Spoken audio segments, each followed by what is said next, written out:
A very good evening to all student and parents. तो आप सबने अभी देखा होगा कि जितने भी बच्चे नीट 2024 के एग्जाम में अपीयर हुए, फर्स्ट टाइम ऐसा हुआ कि there is lot many questions, सारे पेरेंट्स के मन में भी है, बच्चों के मन में भी है, और कॉन्स्टेंटली आप अलग अलग प्लेटफॉर्म से हमसे क्वेश्चंस भी पूछते हो।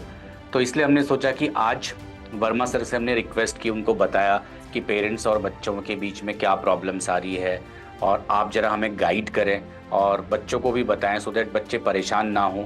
और इस टाइम में ऐसी सिचुएशन पे बच्चों के लिए जब हमने वर्मा सर को बोला कि आप ज़रा गाइडेंस दें कि इस समय क्या सही थॉट प्रोसेस होना चाहिए, पेरेंट्स के लिए क्या मैसेज होना चाहिए, क्योंकि बहुत सारे पेरेंट्स, बहुत सारे स्टूडेंट इस एग्ज़ाम डिले से, इस एग्ज़ाम कैंसलेशन से, बोनस मार्क्स से और तरह तरह की चीज़ों से कॉन्स्टेंटली पिछले एक महीने से एनकाउंटर हो रहे हैं। बहुत सारे सेशंस वो देखते हैं, बहुत सारी उनकी क्वेरीज होती हैं और उनके मन में बहुत सारे सवाल भी होते हैं। तो आज मैं आपके बिहाफ में वर्मा सर से पूछूंगा कि इसका क्या राइट सोल्यूशन होना चाहिए और ऐसे वक्त में पेरेंट्स अपने बच्चों को कैसे गाइड करें और बच्चों को क्या सही थॉट होना चाहिए। Verma sir, thank you very much for giving us time और welcome to Infinity learn by Shri Chaitanya. तो आज बेसिकली हम नीट एस्पिरेंट्स के बारे में बात करेंगे और कोशिश करेंगे कि आपसे हम जितने ज़्यादा सवालों के थ्रू उन माध्यम से वो सारी चीज़ें पूछ पाएं जो बच्चे हमसे पूछते रहते हैं। जी, धन्यवाद। आप बच्चों से जुड़ने का मौका दे रहे हैं और बच्चों से तो बहुत कुछ कहने को होता है मेरे पास हमेशा, तो आपने अपना प्लेटफॉर्म इस्तेमाल करने की मुझे इजाज़त दी है। Thank you very much. Thank you for coming sir. तो मेरा सर पहला क्वेश्चन ये है कि आपने भी शायद ऐसी चीज़ें फर्स्ट टाइम ही एनकाउंटर की होगी, तो बच्चों को इस समय पे क्या करना चाहिए, क्योंकि उनके मन में बहुत सारे सवाल हैं। तो कुछ बच्चे जो रिपीट करना चाहते हैं, अब वो सोचते हैं कि एक बार रिजल्ट आ जाए, रिजल्ट आ गया, अब रिजल्ट आने के बाद रैंक आ गई, रैंक भी आ गई, अब पता चला कि फिर से कुछ बच्चों के लिए 1600 बच्चों के लिए री एग्ज़ाम होगा, तो फिर वेटिंग पीरियड में चले गए। तो वो अनरेस्ट को कैसे डील करें, सबसे पहला सवाल तो मेरा आपसे यही है।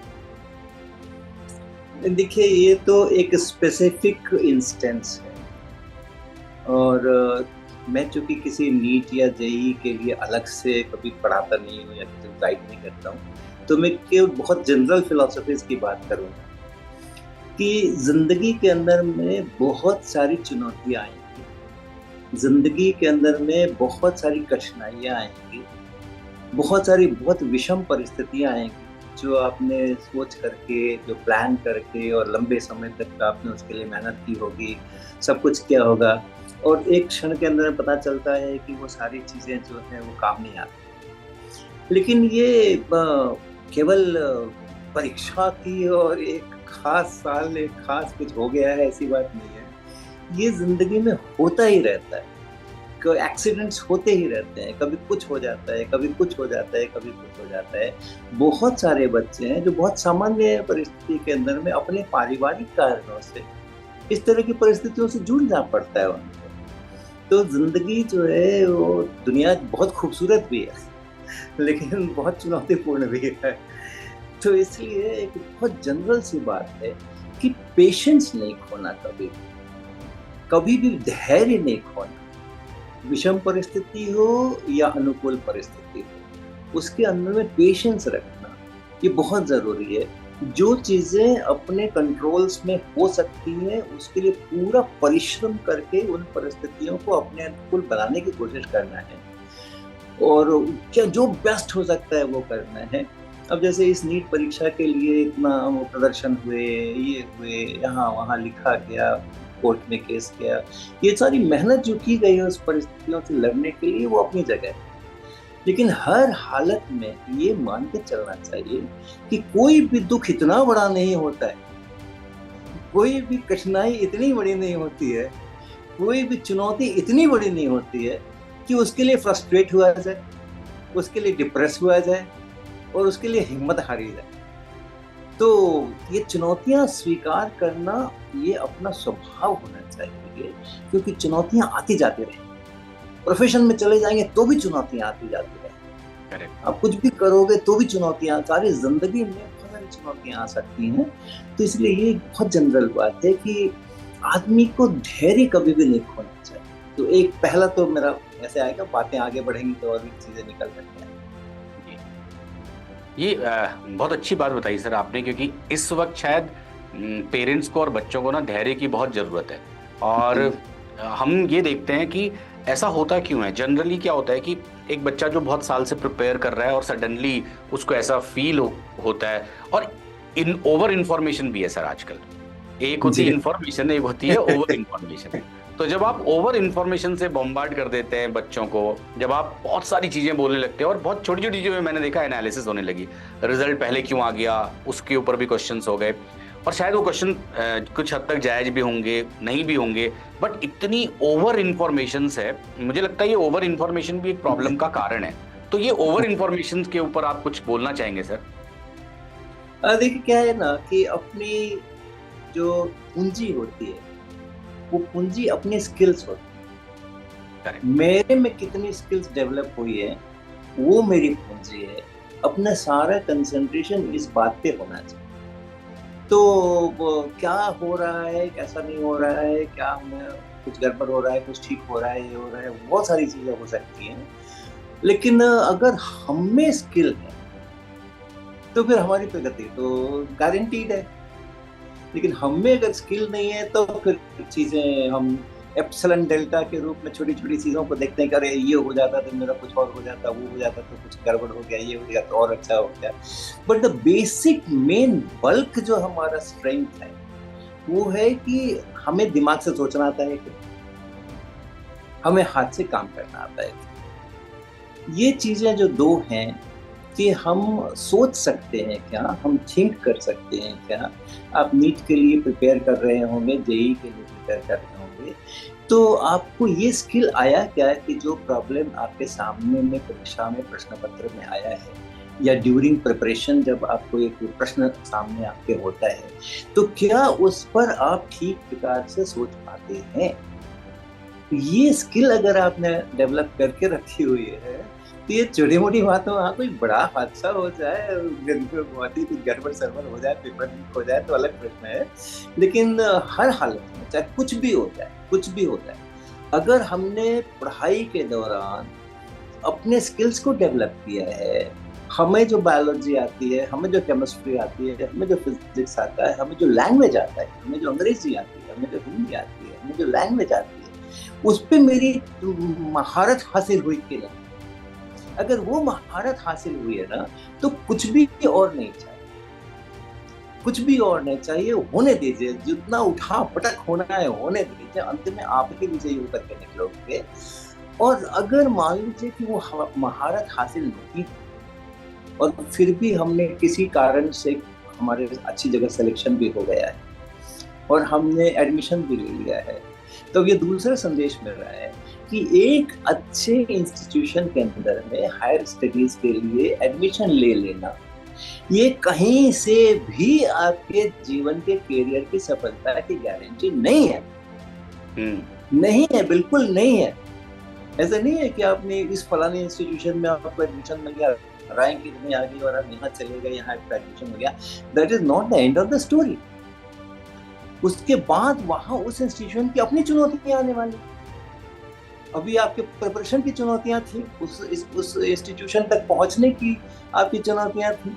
अगर मान लीजिए कि उस चुनौती को आपने पार कर लिया और वहां पहुंच गए, लेकिन आपने अपने स्किल्स डेवलप नहीं किए हैं, आपने बहुत सारा क्रैम करके, बहुत सारा याद करके और कुछ करके किसी प्रकार से आपने उस परीक्षा को पास कर लिया, फिर वहां जाकर के उस इंस्टीट्यूशन में आप ऐसा थोड़ा ही सोच सकते हो कि अब तो बस जिंदगी आराम से निकलेगी। क्योंकि जितना बड़ा इंस्टीट्यूशन होगा, जितनी हाई क्वालिटी का इंस्टीट्यूशन होगा, जहां जितनी वो मैच्योर्ड आपको ट्रेनिंग मिलने वाली है, वहां उतनी बड़ी चुनौतियां होंगी कि आपको उसको रिस्पॉन्ड करना। जो वहां पे पढ़ाई हो रही है, जो वहां दिखाया जा रहा है, जो वहां प्रैक्टिस कराई जा रही है, उसमें आपको रिस्पॉन्ड करना है, उसको आपको अच्छी तरह से अंडरस्टैंड करना है और उस पर थिंक करना है। कभी भी आप केवल चीजों को अंडरस्टैंड करके और सफल नहीं होते, आप हमेशा थिंक करके सफल होते हैं। मैंने सर क्योंकि अंदर आपका ये वाली चीज ना मैंने बहुत जगह सुनी, मुझे बहुत अच्छी भी लगी कि जो भी बच्चे सोचते हैं कि अगर हम आईआईटी में चले जाएं, एम्स में चले जाएं तो सब कुछ ठीक हो जाएगा, और आपने जी कई फोरम में इसको बहुत अच्छी तरह प्रेजेंट भी किया है कि वो जी सफलता की कुंजी नहीं है, और बहुत अच्छी बात है ये। इस पे हाँ मेरा एक सवाल भी था सर। जी जनरली हमारे यहाँ पे मैं बहुत सारे टॉपर्स बच्चों का भी इंटरव्यू लेता हूँ, और इस बार मैंने ना बहुत सारे ऐसे बच्चों से भी बात की जिनके नीट में 720 में 400 350 आए। तो हम हमेशा टॉपर की बात करते हैं, ये शायद हमारी भी कमी है, हमें उन बच्चों के बारे में भी बात करनी चाहिए। तो मैं आपको उन बच्चों की तरफ से क्वेश्चन पूछना चाहता हूँ। मान लेते हैं कि 720 का नंबर है, किसी बच्चे के ना 350 आए या 400 आए, तो उस बच्चे के ऊपर बहुत प्रेशर रहता है, पेरेंट्स का भी रहता है, टीचर्स का भी रहता है, सोसाइटी का भी रहता है, और खुद का प्रेशर। वो सेल्फ जज भी करता है खुद को, और सेल्फ जी भी सोचता है कि मैंने भी मेहनत की, लेकिन देखो उसके तो 720 में 720 आए, मेरे तो 350 ही रह गए। कई बच्चे थोड़े रियलिस्टिक भी होते हैं, वो कहते हैं कि नहीं हमने तो बहुत ज्यादा मेहनत नहीं की थी। बट ऑन एन एवरेज हर बच्चे के दिमाग में ना ये क्वेश्चन, ये सवाल जरूर रहता है कि जितना मैंने सोचा मेरे नंबर उतने नहीं आए, अब आगे क्या होगा। बहुत सारे क्वेश्चंस हैं सर। तो मैं चाहता हूं उनके लिए आप कुछ जरूर बताएं कि जिन बच्चों के नंबर किसी भी वजह से कम रह गए, तो उनका थॉट प्रोसेस, उनको अब क्या सोचना चाहिए, कैसे वो सही डायरेक्शन में आए, और कैसे इस मार्क्स की रेस से थोड़ा सा अपने आप को डिसअटैच होकर के अपने बारे में या अपने फ्यूचर के बारे में सोच पाए। एक तो देखो क्या है कि ये बहुत हम लोगों ने नैरो बैंड्स बच्चों के सामने प्रेजेंट किया है करेक्ट। कि ये बहुत थोड़े से दो चार ही रास्ते हम उनके सामने प्रेजेंट करते हैं। जो पेरेंट का प्रेशर आप कहते हैं, सोसाइटी का प्रेशर कहते हैं, वही नीट करना है, वही क्यों नीट करना है, करेक्ट। जेई करना है, क्यों जेई करना है, क्या बात है, क्या खास बात है। अगर आपके 720 में से 350 नंबर आ रहे हैं तो शायद आप इसके लिए नहीं बने थे, आपके किसी और काम के लिए बने थे। और शायद अगर आपने अपने को पहचान लिया होता और जिस काम के लिए आप बने थे वो काम आपने उसमें मेहनत की होती, तो आप कहीं बेहतर थे, कहीं बेहतर थे। ये एक अलग प्रश्न होता है, बड़ा गंभीर प्रश्न है कि हम हमेशा ये सोचेंगे कि अगर मान लीजिए कि मेरे को अच्छे शिक्षक मिले होते तो मेरे 350 नहीं आते। अगर मेरे को अच्छे से पढ़ाया गया होता, स्कूल्स में पढ़ाया गया होता, कोचिंग्स में पढ़ाया गया होता, हमें तैयार ढंग से किया होता। और ये फैक्ट है, ये बिल्कुल फैक्ट है ये, कि जो शिक्षक आपके पास क्यों आते हैं पढ़ने के लिए, लोग शिक्षकों के पास क्यों जाते हैं, कोचिंग में क्यों जाते हैं, ट्यूशन में क्यों जाते हैं, स्कूल में क्यों जाते हैं, इसीलिए जाते हैं ना कि वहाँ पर शिक्षक हैं, जानकार व्यक्ति हैं, अनुभवी व्यक्ति हैं, वो मुझे ट्रेन अप करेंगे और मेरा विकास करेंगे। अब ये बहुत सिंपल सी बात है, हम सोसाइटी के अंदर में, बच्चा किसी परिवार में जब जन्म लेता है तो माता पिता वहीं से कहना शुरू कर देते हैं उनके एस्पिरेशंस, मेरा बच्चा जो है बड़ा होकर मेरा नाम रोशन करेगा, ये बिजनेस टाइकून बनेगा, ये बड़ा उद्योगपति बनेगा, ये जो है सो बड़ा इंजीनियर बनेगा, ये जो है सो बड़ा डॉक्टर बनेगा। लेकिन आपने कभी किसी परिवार में सुना है क्या कि बच्चा पैदा हुआ और लोग खुशियां मना रहे और ये बहुत महान शिक्षक बनेगा? कभी सुना है आपने? नहीं, बिल्कुल नहीं सुना है। तो अगर हमारे समाज के अंदर में हमारी दृष्टि ऐसी नहीं है कि हम शिक्षकों का सम्मान कर सकें और एस्पिरेशन जगा सकें कि एक महान शिक्षक बन के दिखाना है भाई, और हम उम्मीद करें कि हमारे स्कूल में मुझे अच्छी पढ़ाई मिलनी चाहिए और हमें कॉलेज के अंदर में अच्छी पढ़ाई मिलनी चाहिए और मुझे जो ट्यूशन सेंटर के जो टीचर्स हैं वो हमें खूब बढ़िया से प्रिपेयर कराना चाहिए, तो कैसे आप एक्सपेक्ट कर रहे हैं? तो पूरा का पूरा विरोधाभास है ना।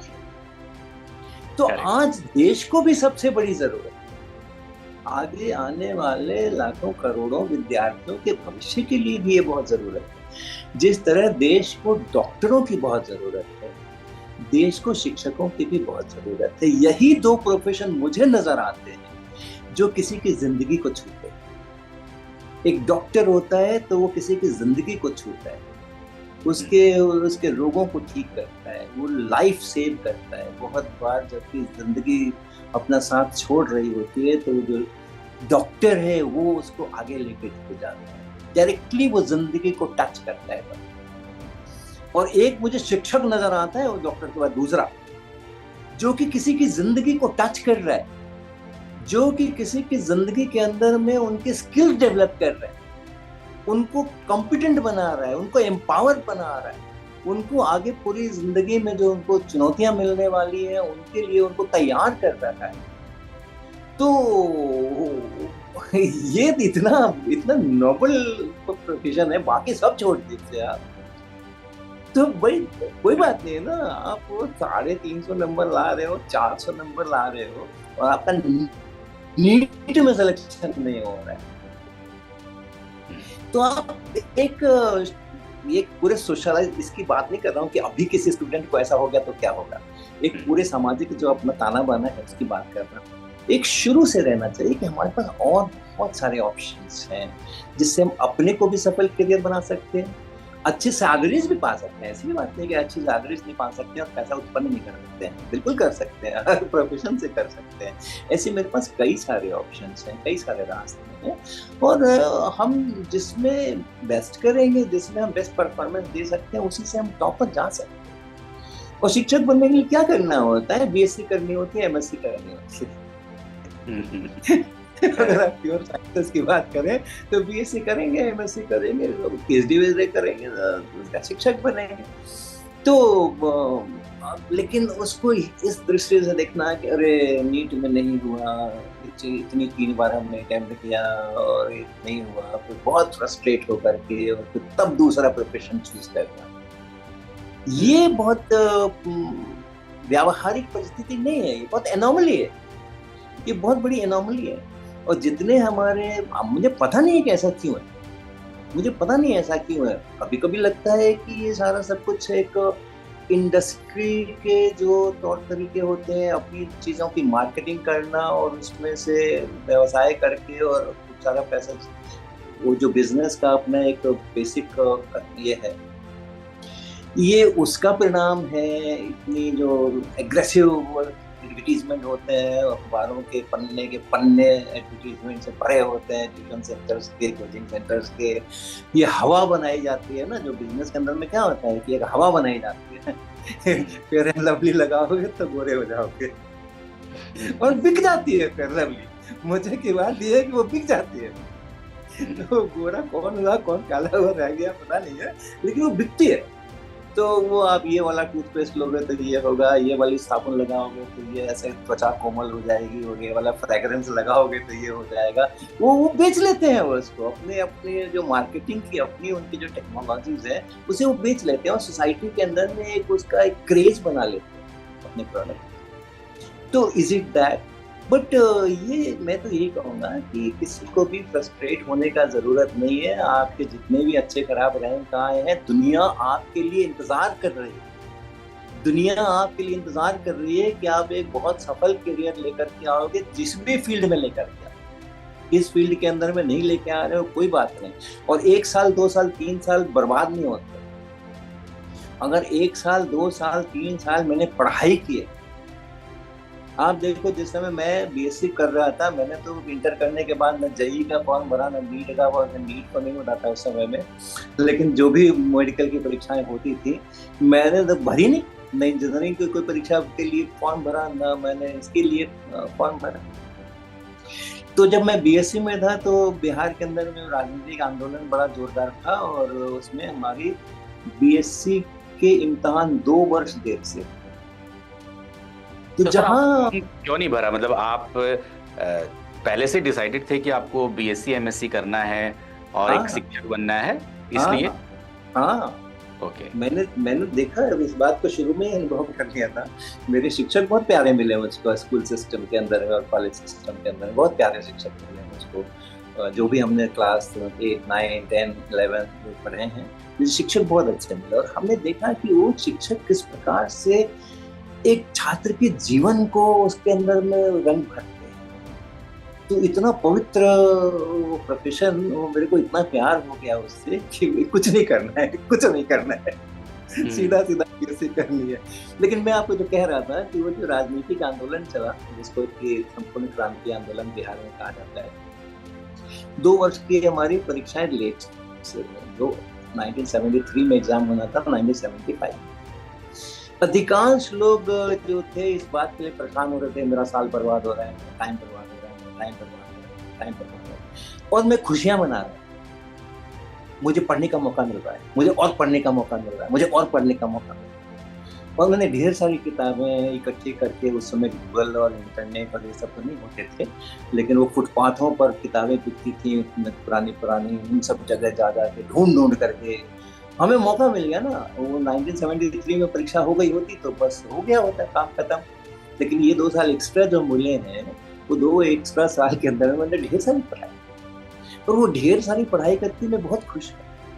और आज मैं बहुत फख्र के साथ कहता हूँ कि उन 2 सालों में जहाँ मेरी परीक्षा लेट हुई थी और लोग सब कह रहे थे सेशन बर्बाद हो रहा है, बच्चों का समय बर्बाद हो रहा है, मेरी तो जिंदगी संवर गई। आज जो आप मुझे देख रहे हैं ना, उसमें उन 2 सालों का भी बड़ा महत्व है, क्योंकि मैंने उतने स्किल्स डेवलप, मैंने अपने को उतना ज्यादा एम्पावर।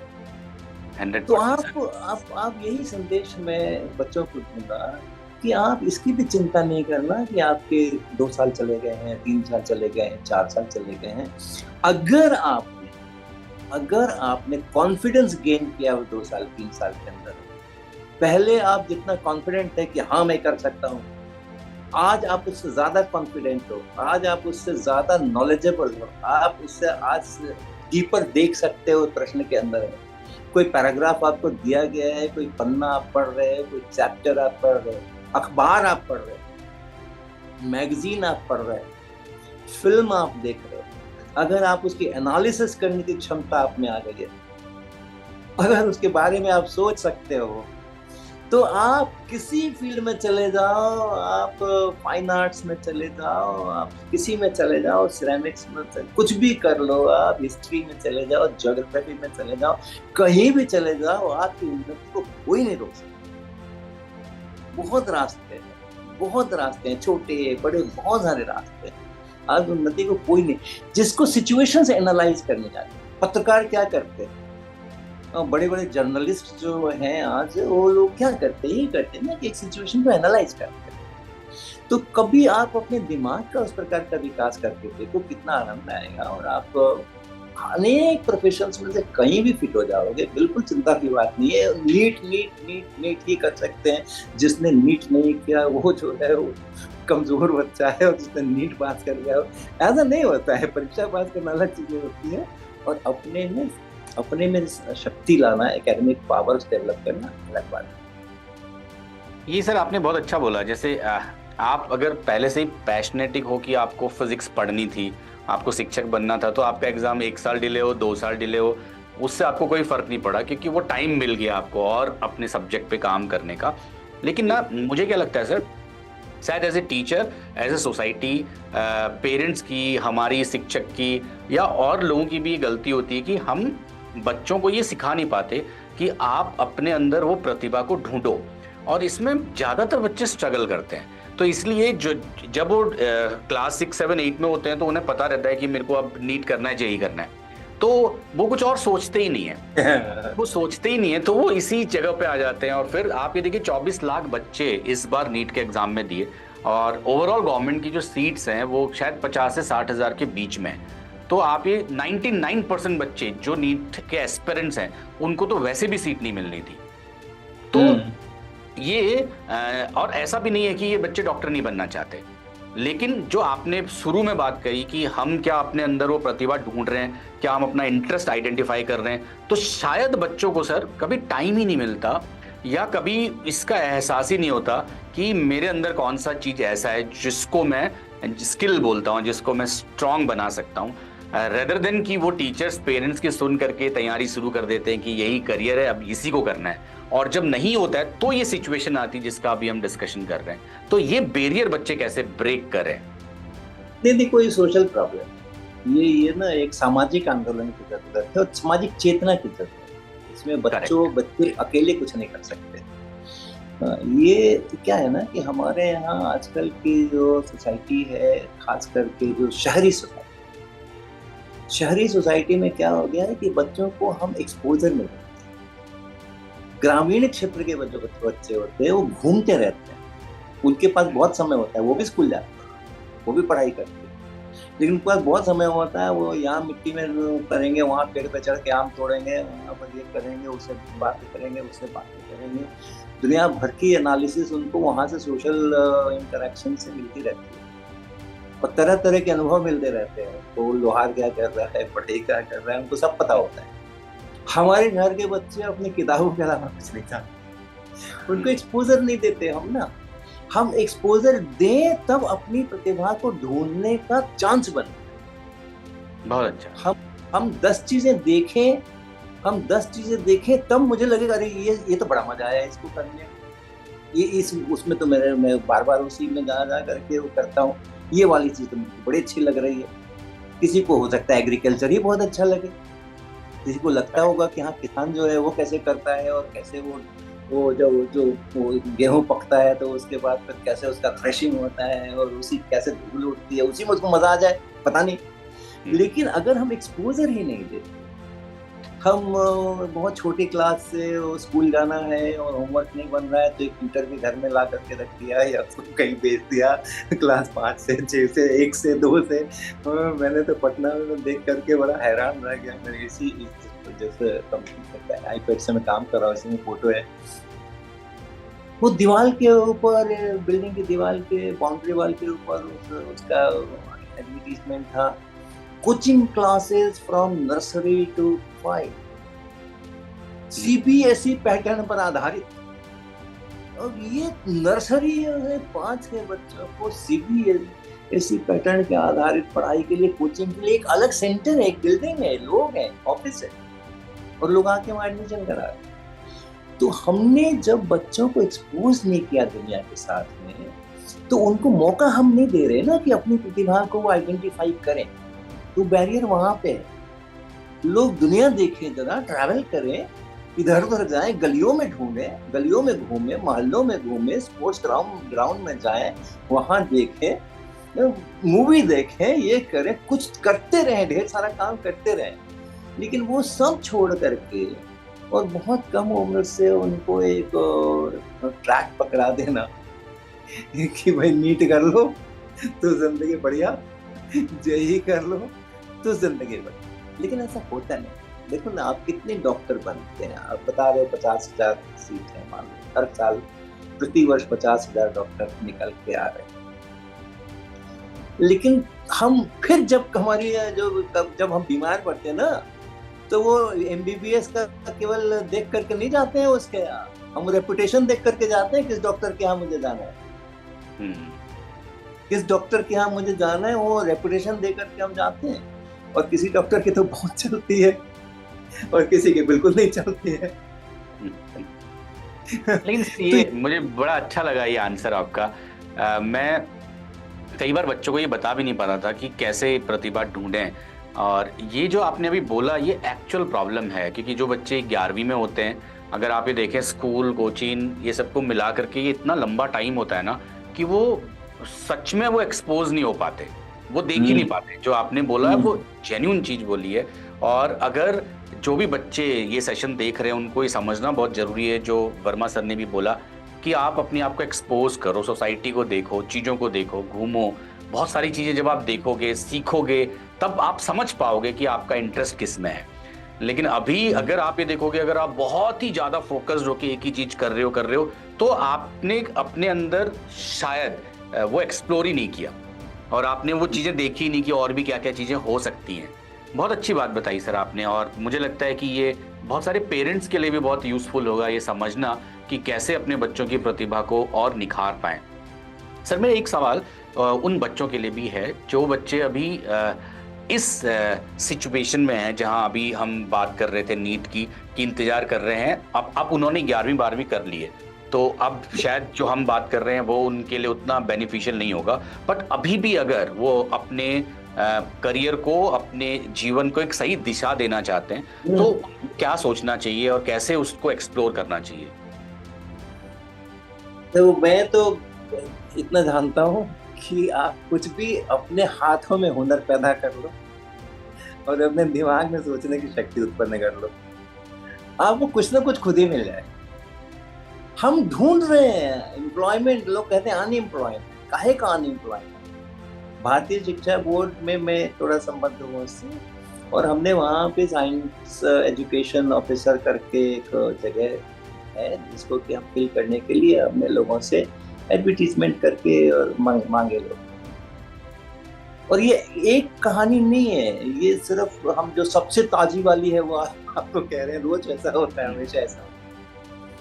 हमने अच्छी सैलरी भारतीय शिक्षा बोर्ड ऑफर करता है, बढ़िया सैलरी ऑफर करता है, और एडवर्टीजमेंट किया, ढेर सारे एप्लीकेशन आए। उसके बाद उसमें से शॉर्टलिस्टिंग हुई, 18 लोगों को हमने इंटरव्यू किया, फिजिक्स केमिस्ट्री बायोलॉजी तीनों में मिला, कहीं से भी हमें लेना था, यहाँ से अच्छे मिलता।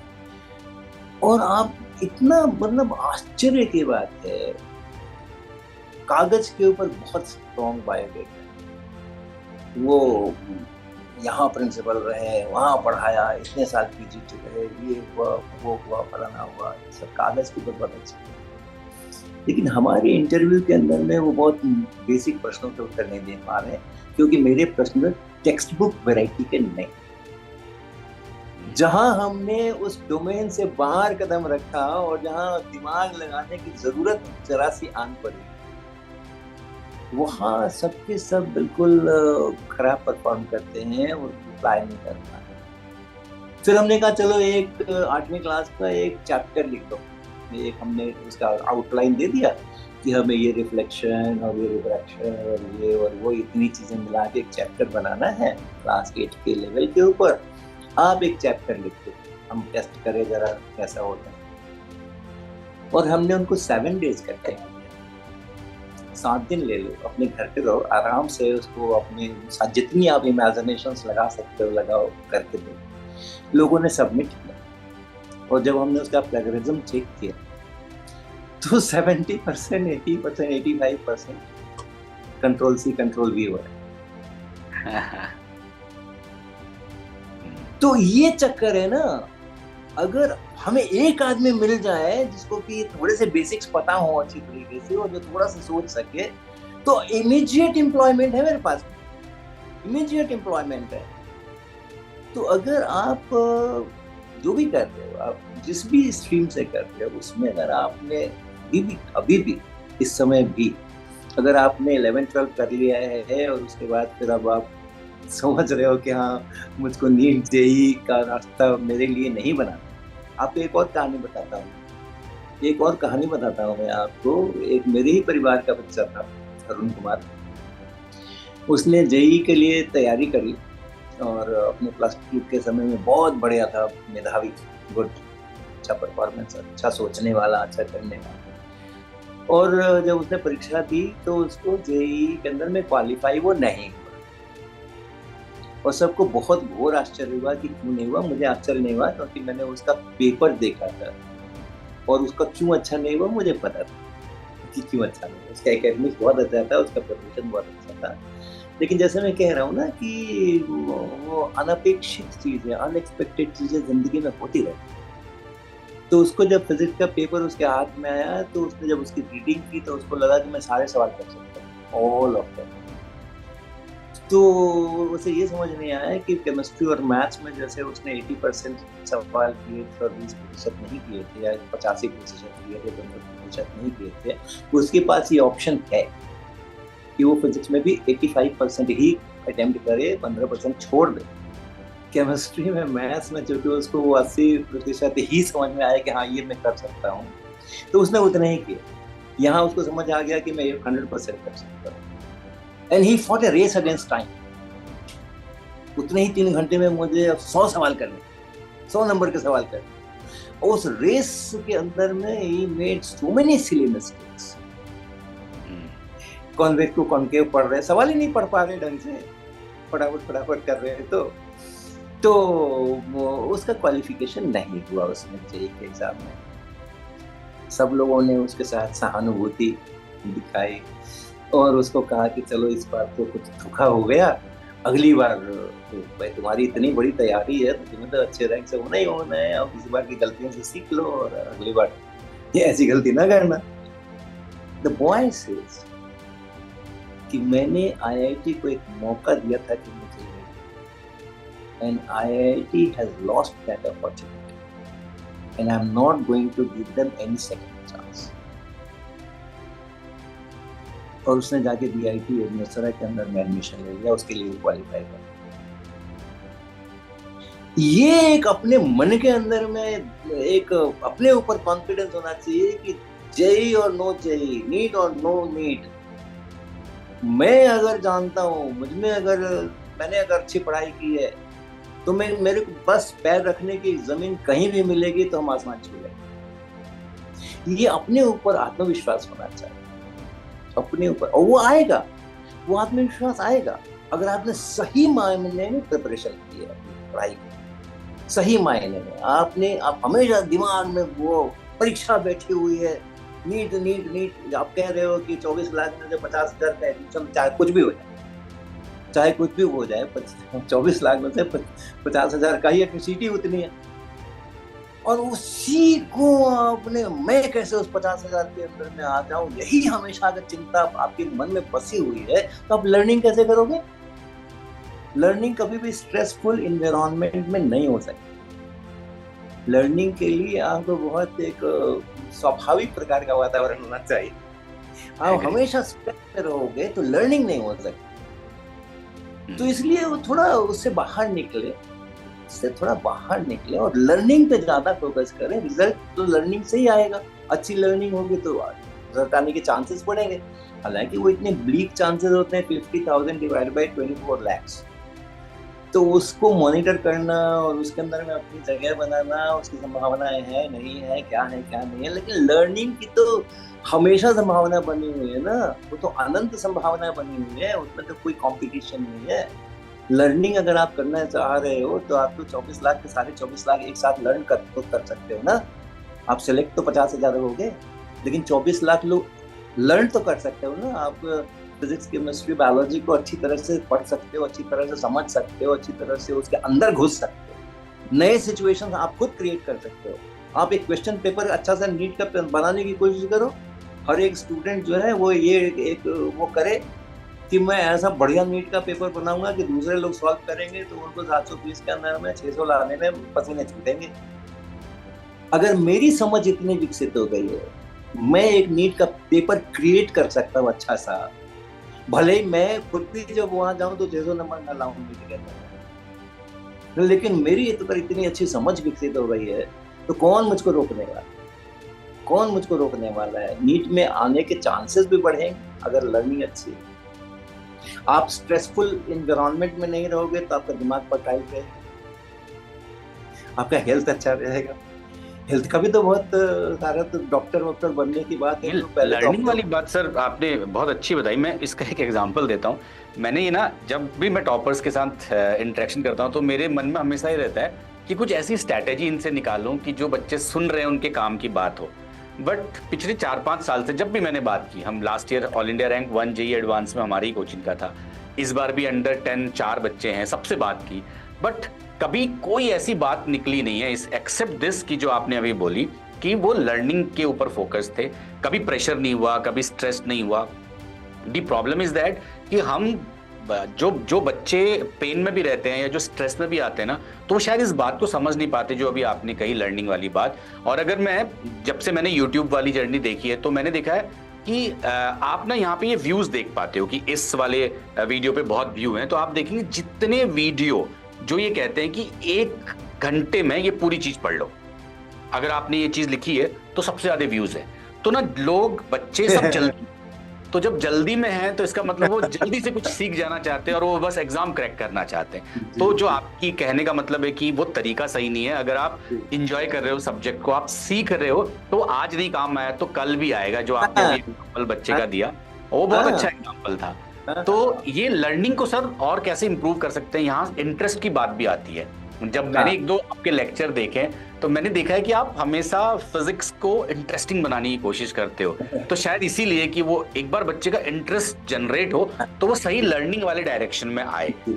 तो ये जो आप प्रोसेस बनाना चाहते हो, या ये जो आप अपने लेक्चर्स में देखते भी हो, आप बहुत छोटी छोटी बातों को बहुत सरलता पूर्वक बताने की कोशिश करते हो, ताकि फिजिक्स में बच्चों का इंटरेस्ट आए, ताकि वो सुने समझें, उनके अंदर वो क्यूरियोसिटी आए और वो लर्निंग वाले प्रोसेस में जाए। तो मैं उसमें ही जानना चाहता हूँ सर, लर्निंग को इम्प्रूव कैसे करें, क्योंकि अगर ये हो गई ना तो हमारी आधी समस्याएं दूर है। एकदम बिल्कुल बिल्कुल। अब यहाँ पर शिक्षकों का दायित्व है। जैसे आपने मेरे बारे में कहा कि मेरी कोशिश रहती है कि भाई फिजिक्स को हम रखें तो इस प्रकार से रखें कि वो एक वातावरण जो है वो बिल्कुल आनंद पूर्वक वातावरण रहे, है ना? तो वो कनेक्शन बना रहे अपनी जिंदगी के साथ में। तो अब यहाँ पे शिक्षकों का दायित्व होता है मुख्य रूप से कि जिस तरह हम विद्यार्थियों को कह रहे हैं कि आप परीक्षा दो, परीक्षा के लिए तैयारी करो, लेकिन परीक्षा के परिणाम से ज्यादा महत्वपूर्ण है आपकी तैयारी करें। आप उसके प्रिपरेशन जो आप 1 साल तक प्रिपरेशन करते हो, 2 साल तक प्रिपरेशन करते हो, और परीक्षा आप 3 घंटे देते हो, 2 घंटे देते हो, तो 1 साल आपके पास में होता है पूरा का पूरा, जिसमें कि आप लर्न कर सकते हो। परीक्षा देना का आपको 3 घंटे का काम। तो ये जो है ये हम विद्यार्थियों से कहते हैं कि आप लर्निंग पे फोकस करो, लर्निंग पे फोकस करो। एट द सेम टाइम हम शिक्षकों से भी यही कहते हैं कि जो आप पढ़ा रहे हैं तो आप परीक्षा में फोकस मत करो कि आप ऐसा पढ़ाओगे कि उसको 99 आए और 100 आए। आप पढ़ा रहे हो तो उसको ऐसा पढ़ाओ कि आपके सब्जेक्ट को पढ़ने के लिए वो हमेशा लगाई। आपके सब्जेक्ट, मैं अगर मान लो फिजिक्स का टीचर हूँ, कोई केमिस्ट्री का है, कोई मैथ्स का है, बायोलॉजी का है, तो 4 क्लासेस हो गई, 3 क्लासेस हो गई, वो घर जाने के बाद कौन सी किताब पहले खोलेगा, ये शिक्षक की परीक्षा है। ये शिक्षक की परीक्षा है। उसको 1.5 घंटे आपने बायोलॉजी पढ़ाई है, 1.5 घंटे आपने उसको केमिस्ट्री पढ़ाई है, 1.5 घंटे आपने उसको फिजिक्स पढ़ाई है। अब ये शिक्षक की परीक्षा है कि वो घर जाकर के बायोलॉजी की किताब खोलेगा सबसे पहले कि केमिस्ट्री की खोलेगा या फिजिक्स की खोलेगा। तो शिक्षकों का भी ये दायित्व बनता है ना कि बच्चों के अंदर में आप उस प्रकार का वातावरण बनाएं, उस प्रकार की उनकी सोच विकसित करें, उस प्रकार का उनको एक जॉयफुल इन्वायरमेंट मिले, जिस समय पढ़ रहे हैं उस समय भी उनको मजा आए कि अरे वाह ये कितनी बढ़िया चीज आज सीखी। तो ये अब टीचर्स का अपना प्रॉब्लम है, क्योंकि टीचर्स को भी वो इसी सिस्टम से आए हैं, फिर से वही साइकिल है। टीचर्स भी तो यूनिवर्सिटी सिस्टम से आए हैं ना, और यूनिवर्सिटी सिस्टम के अंदर में फिर उनको भी एंजॉयमेंट नहीं मिला था, क्योंकि उनके शिक्षकों ने उनको एंजॉयमेंट नहीं किया था। क्योंकि उनके शिक्षक भी इसी से आए थे कि उनके परिवार में भी था कि अरे शिक्षक बनना पड़ रहा है तुम्हें, ओ बहुत सिंपैथी है आपके साथ में, भगवान आपकी आत्मा को शांति दे। तो ये जो है ये एक पूरा सर्कल, इसको ब्रेक करने का जरूरत है कहीं ना कहीं। और मैं तो कह रहा हूँ इन बच्चों से जो लोग नीट के इम्तिहान देते हैं या जेईई के इम्तिहान देते हैं और उसके बाद सफल नहीं होते, फिर दूसरे साल देते हैं, फिर तीसरे साल, नीट में जेईई में एक काम अच्छा किया है कि 2 साल के बाद आप और कुछ करो, लेकिन नीट में 3-3, 4-4, 5-5 बार इम्तिहान देते रहते हैं। अरे आप कुछ नहीं, बीएससी करो ना, इतनी जरूरत है देश को और इतनी जरूरत है स्कूल कॉलेजेस को, और आपको अगर थोड़ा सा वो पढ़ने में मजा आ गया है तो आप खुद इतना जिंदगी भर एंजॉय करोगे बच्चों को पढ़ाने, जिंदगी भर एंजॉय करोगे। आराम से आप स्कूल सिस्टम में पढ़ाओ, कॉलेज सिस्टम में पढ़ाओ। डॉक्टर्स भी तो अंत में प्राइवेट प्रैक्टिस करते हैं ना, जिनकी ज्यादा अच्छी रिपुटेशन होती है, तो शिक्षक भी तो वही कर रहे हैं। के रास्ते भी खुल जाते हैं अगर आप बीएससी एमएससी करते हैं तो। हाँ, और भी चीजें, और बहुत सारी चीजें वही है।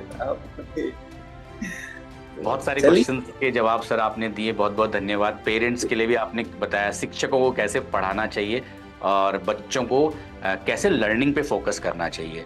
मुझे लगता है कि इस कॉन्वर्जेशन से बहुत सारे बच्चे, parents as well as teacher, इन सबको फायदा होगा अगर वो अपने जीवन में इन बातों को ला पाए तो। हमें समय देने के लिए बहुत बहुत धन्यवाद। Thank you very much sir. Thank you.